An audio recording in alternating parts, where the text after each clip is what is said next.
Welcome back to Dawn's Astrological Visions and stand by for Scorpio September 2016 general forecast.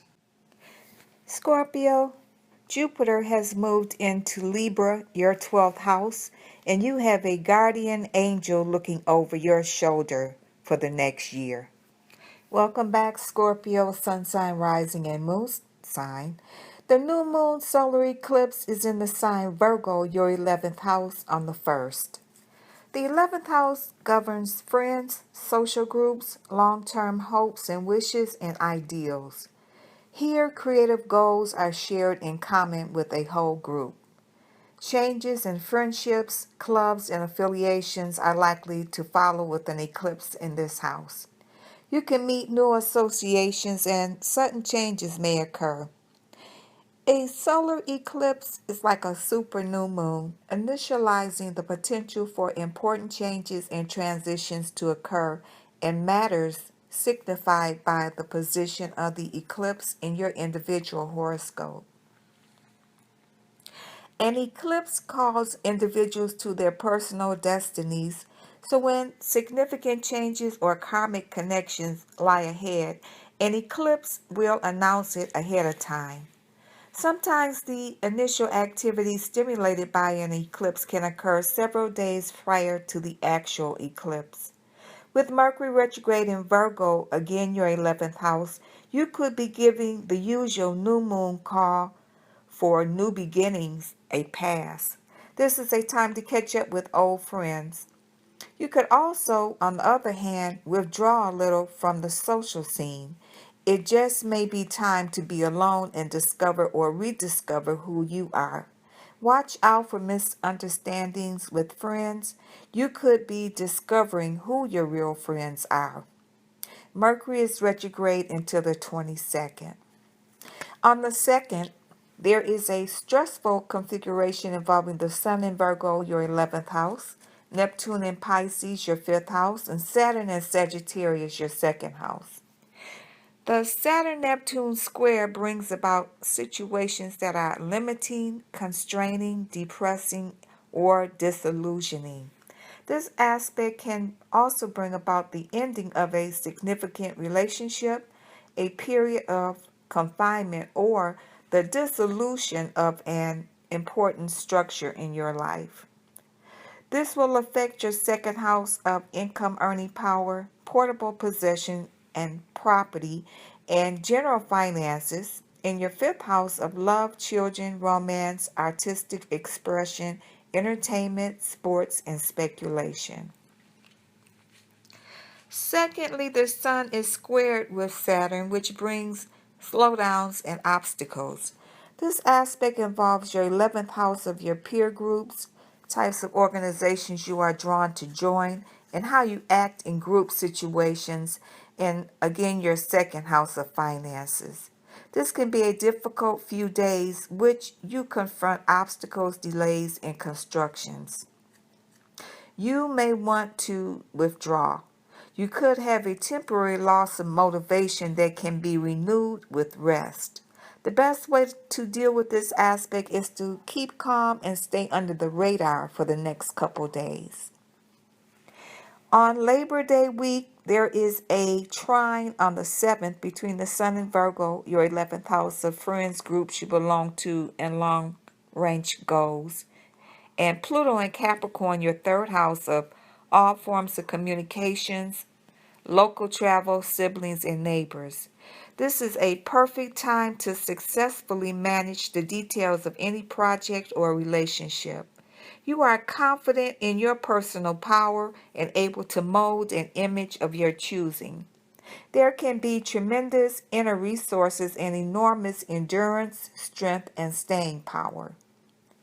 On the 9th, Jupiter moves into the sign Libra, your 12th house, for the next 12 months. In this house, Jupiter can bring peace and surety. Jupiter offers protection in this house. A guardian angel may be sitting on your shoulders. Negatively, you may have a hard time distinguishing between real and fantasy. Your past experiences provide you with important insights into past and future trends.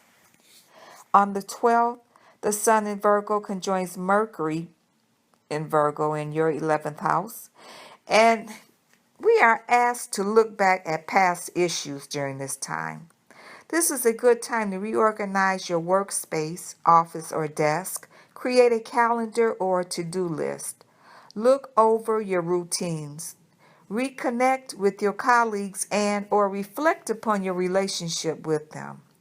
Sometimes this transit may manifest as mix-ups in communication and teamwork can suffer. Check everyone else has the right information to hand. Sometimes this transit can feel like your schedule has been thrown out the window. Mercury may be asking that you become more flexible.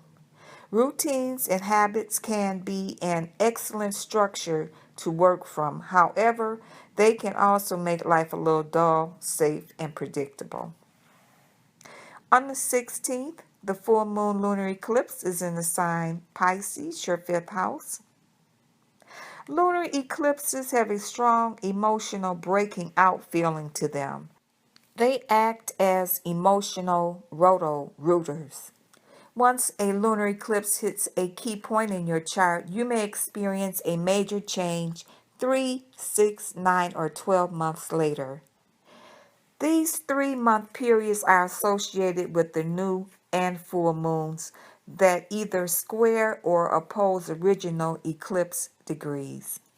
Again, Scorpio, this is your fifth house. This house rules over fun, romance, children, sports, gambling, and creative self-expression. There is a possibility of a new birth, either babies of your body or creative projects of your mind. This house corresponds with the urge to create something that will live on. Mars is making a square to this eclipse, hitting it smack in the middle. This can bring about overly forceful behaviors that can indicate an increase in hostilities at home or abroad. Luckily, Mars and Uranus are making a favorable trine aspect the next day on the 17th. This involves your second house and sixth house. The creativity and originality of this trine makes this a time when you could be surprised with the results if you decide to go for it and take the risk. This involves your house of money, income, and possessions, and your sixth house of health, service, and daily grind. On the 22nd, Mercury finishes its retrograde phase and reassessment time is over and communication and travel schedules are back on track.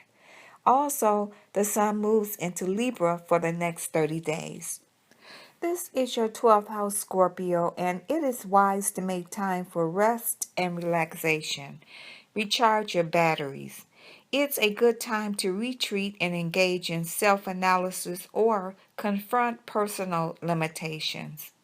You can benefit from prayer and meditation or similar activities that reduce stress. You may have some encounters with individuals who are confined and secluded in some way. On the 23rd, Venus moves into your sign, Scorpio.